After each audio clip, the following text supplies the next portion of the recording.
The chandelier above our family dining table cast the same warm light it had for 20 years, but tonight it felt more like an interrogation lamp.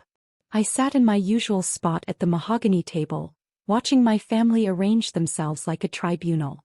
Sunday dinners at the Martinez house had become less about catching up and more about cornering their disappointment of a daughter. I'm Sophia Martinez, though lately my parents introduced me as our daughter who's still finding herself at their country club gatherings. At 29, I was apparently the family failure for choosing to live in a modest apartment while building something they couldn't understand. Sophia, you're 10 minutes late, my mother Carmen said, adjusting the fresh orchids in her crystal vase. Everything in this house screamed success. Italian marble, custom millwork, imported rugs. All evidence of the empire my father Roberto had built with Martinez Construction Group. My brother Miguel was already seated, his Rolex catching the light as he scrolled through his phone. Beside him, my sister Lucia smoothed her designer dress, the one that probably cost more than most people's monthly rent. Both of them had followed the family plan perfectly: prestigious degrees, corporate jobs, marriages to equally successful spouses. Sorry, I said, sliding into the chair that seemed to drift further from the head of the table each week. Client meeting ran long. Miguel snorted without looking up. What client? You mean that little photography thing you do? That little photography thing. If only he knew that Apex Media Solutions, my little company, had quietly become the most sought-after commercial photography and digital marketing firm in the Southwest. But they saw me carrying a camera and assumed I was still playing artist. Dad entered from his study, still wearing his tailored suit despite it being Sunday evening. Roberto Martinez commanded every room he entered, and tonight his expression was grimmer than usual. Now that we're all here, he began, settling into his chair with the authority of a judge, we need to discuss Sophia's situation. My situation. That's what they'd been calling my life choices for the past 3 years. Refusing their job offers. Declining to move back home. Living within my means while they lived beyond theirs, though they'd never admit that last part.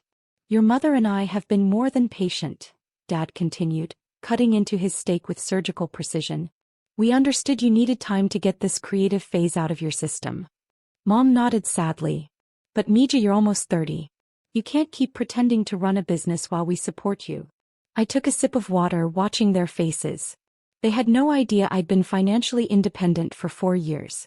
No clue that their struggling artist daughter owned a property portfolio worth 8 figures. They saw my modest Honda and second-hand clothes and assumed poverty. The apartment rent, the car insurance, the credit cards, Mom continued, dabbing her eyes with a linen napkin. We've carried you for years, but enough is enough. The irony would have been funny if it weren't so sad. The daughter they accused of financial irresponsibility had been quietly funneling million-dollar contracts to Martinez Construction through shell companies, keeping their business afloat during the pandemic recession. Miguel leaned forward, his wedding ring glinting as he gestured. Soph, I've talked to my firm.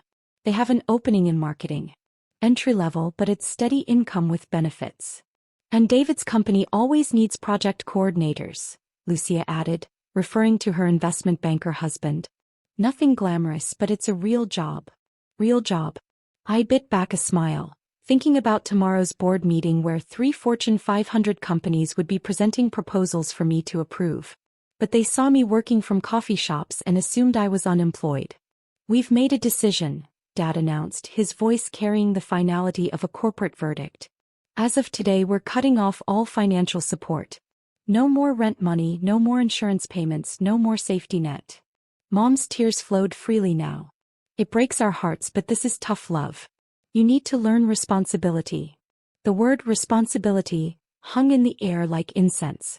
The daughter they were lecturing about responsibility had been responsible for keeping their construction company from bankruptcy, though they'd never know it. The emergency loan they thought came from First National? That was me. The Henderson development contract that saved them? Also me.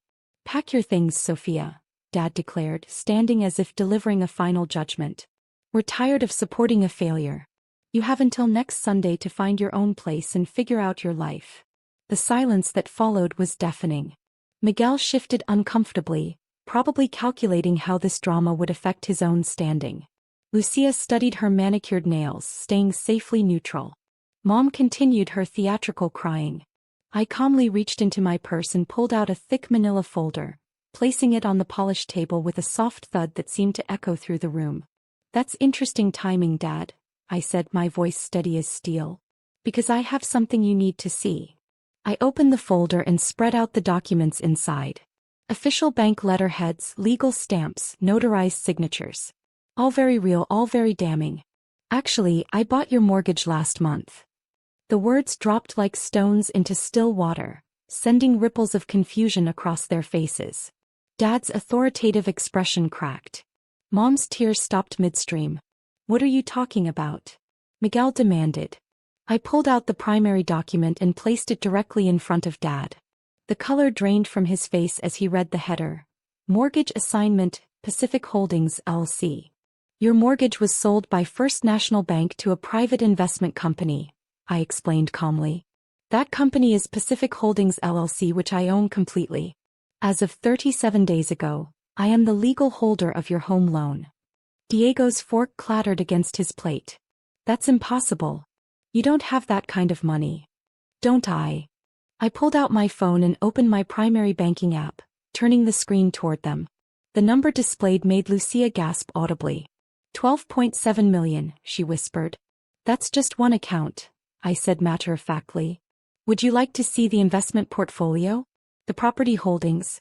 Or perhaps the business valuations?" Dad sank back into his chair like a deflated balloon.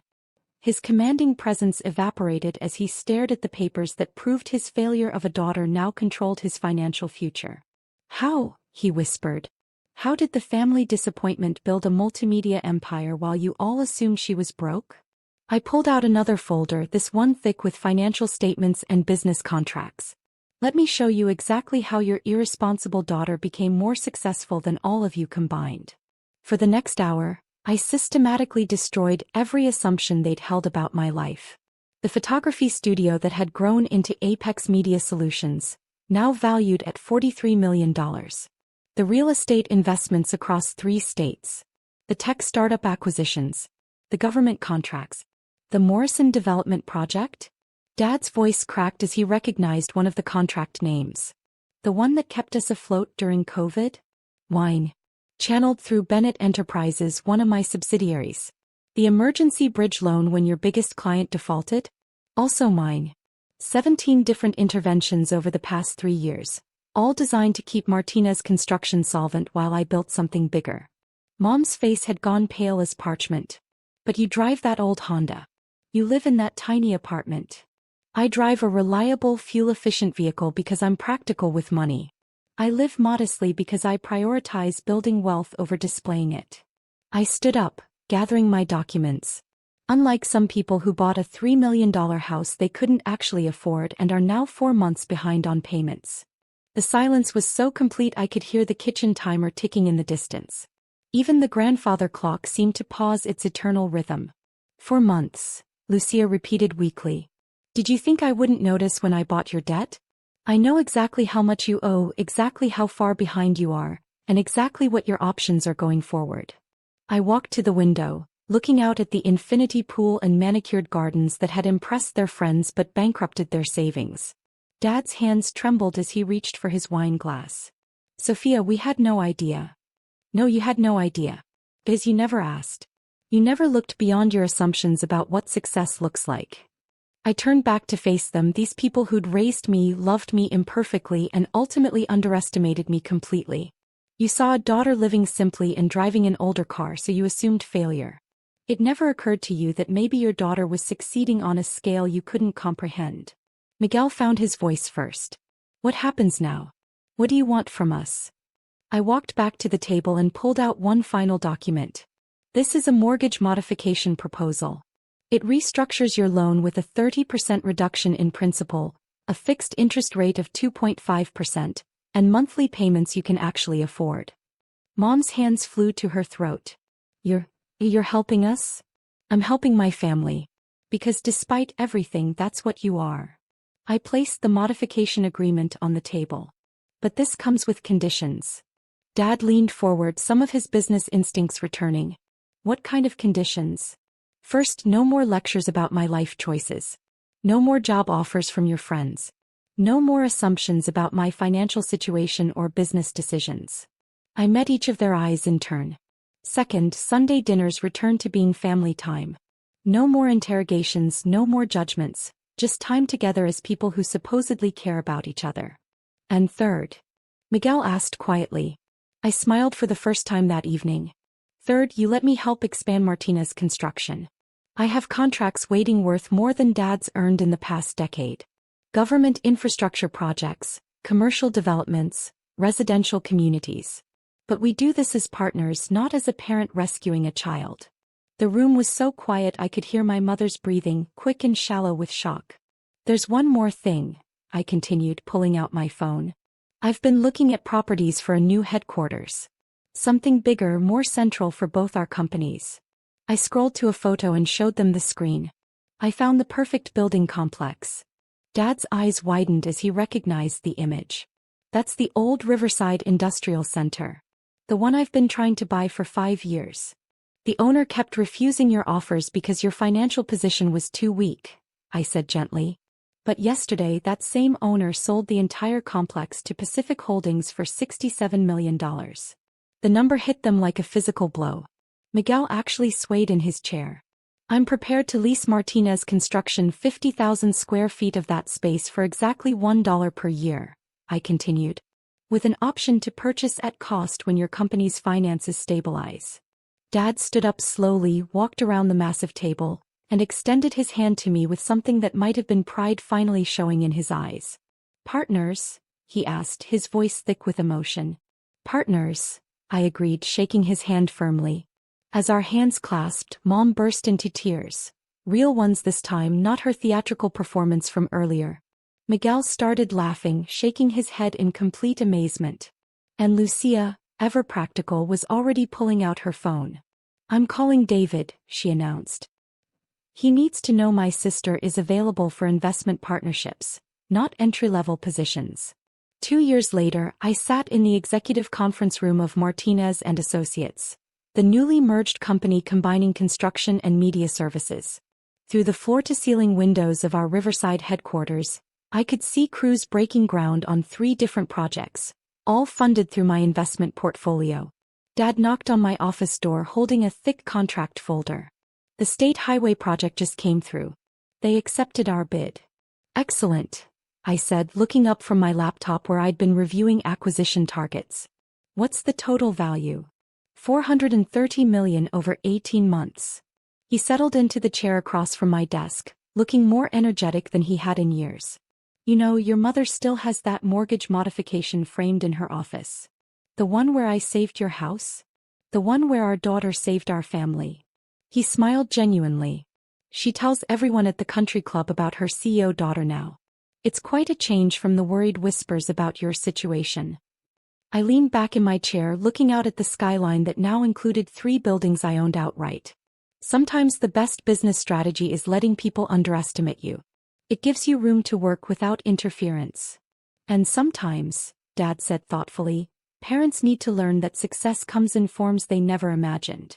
My phone buzzed with a text from my real estate agent. The downtown office tower I'd been considering was officially mine. Another addition to a portfolio that now spanned 4 states and multiple industries. But for now, I was content to be exactly where I was. Successful on my own terms, respected for my actual achievements, and finally understood by the family that had accidentally taught me the most valuable lesson of all. Sometimes the greatest victory isn't proving people wrong about you. It's proving yourself right while giving them the chance to see you clearly for the first time. By the way, I told Dad as he stood to leave, are you free for dinner Sunday? At the house. At the house, I confirmed. Mom's making her famous tamales. He paused at the door. Same dining room table? I smiled. Same table. But now I own the house, so we can finally have conversations instead of interventions.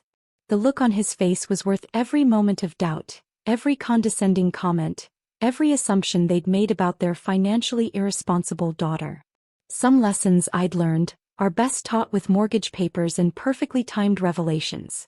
5 years later, Martinez and Associates had become the largest construction and development firm in the Southwest. The Sunday dinners had evolved from judgment sessions to strategy meetings, with Mom now proudly introducing me as our daughter, the CEO, to anyone who would listen. But my favorite moment came during a family barbecue when my nephew Miguel's son asked what I did for work. I build things, I told him, ruffling his hair. Big things, important things. Like the buildings we see from our window? Like buildings. Like businesses. Like trust. I glanced over at my family, laughing and talking around the same patio where they'd once tried to kick me out. Like families when they need rebuilding. Sometimes the strongest foundations aren't built with concrete and steel, but with patience, perseverance, and the quiet confidence that comes from knowing your own worth, even when no one else can see it yet. And sometimes, the most beautiful construction project is watching people reconstruct their understanding of who you really are. The mortgage papers that started it all still sit in my office safe, not as a reminder of their doubt, but as proof that the best revenge isn't destruction. It's reconstruction with yourself as the architect of everyone's future success.